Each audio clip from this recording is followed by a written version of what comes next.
Janine, durog na durog ang puso sa pagpanaw ng kanyang second mom na si Yaya Pat.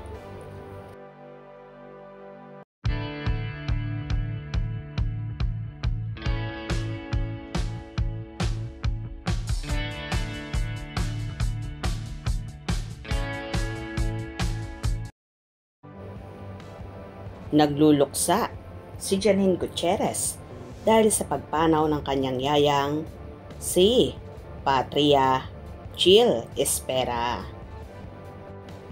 Love na love ni Janine at ng kanyang pamilya si Yaya Pat. Actually, sobra rin kasi ang pagkikare ni Yaya Pat kay Janine at sa mga kapatid nito noong nabubuhay pa siya.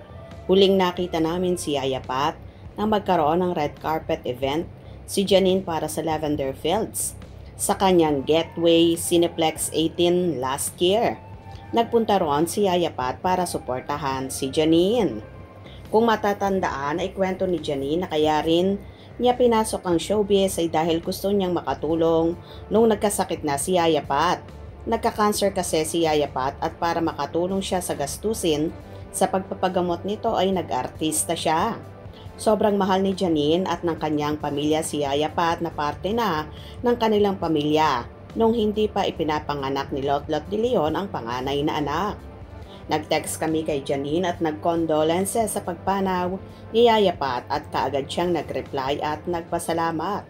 Nakaburol si Yaya Pat sa Santa Maria Delia Estrada Parish sa Katipunan Avenue, Quezon City hanggang sa November 7. Nang dahil sa kanyang yaya na may karamdaman, mas na-motivate si Janine Gutierrez na pasukin na rin ang mundo ng showbiz tulad ng kanyang mga magulang na sina Lotlot de Leon at Ramon Christopher.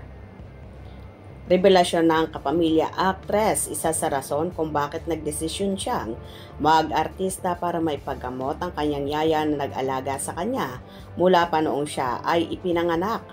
Abot langit ang pasasalamat ng dalaga kay Yaya Pat Espera dahil sa pagmamahal at pagmamalasakit nito sa kanilang pamilya. Sa loob ng mahabang panahon, hindi raw matatawaran ang loyalty nito.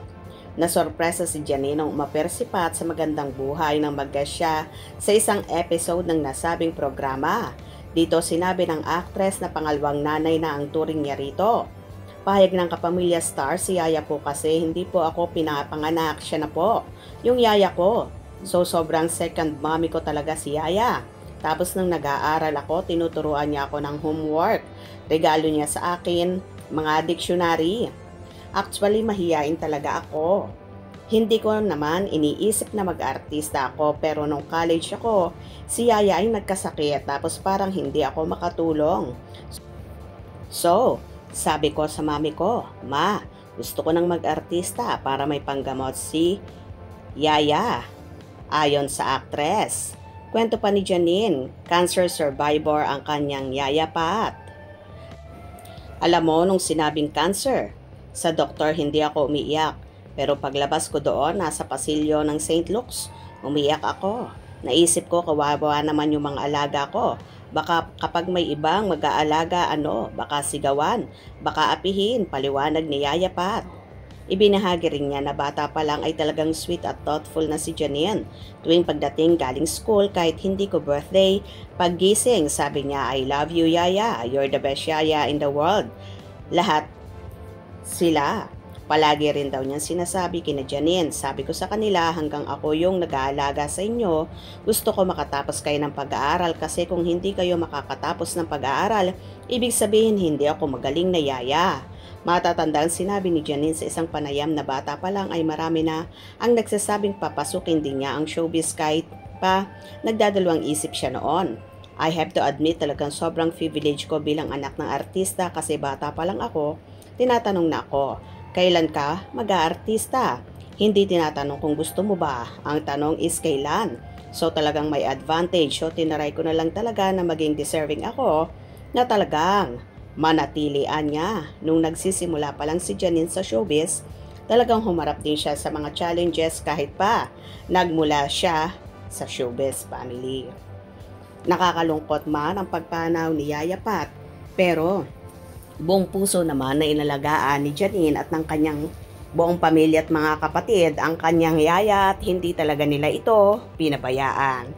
Condolences sa buong pamilya, lalong higit sa pamilya ni Janine na itinuring na ngang second mom si Yaya Pat. Rest in paradise, Yaya Pat. Kung nagustuhan nyo ang video na ito, comment down below.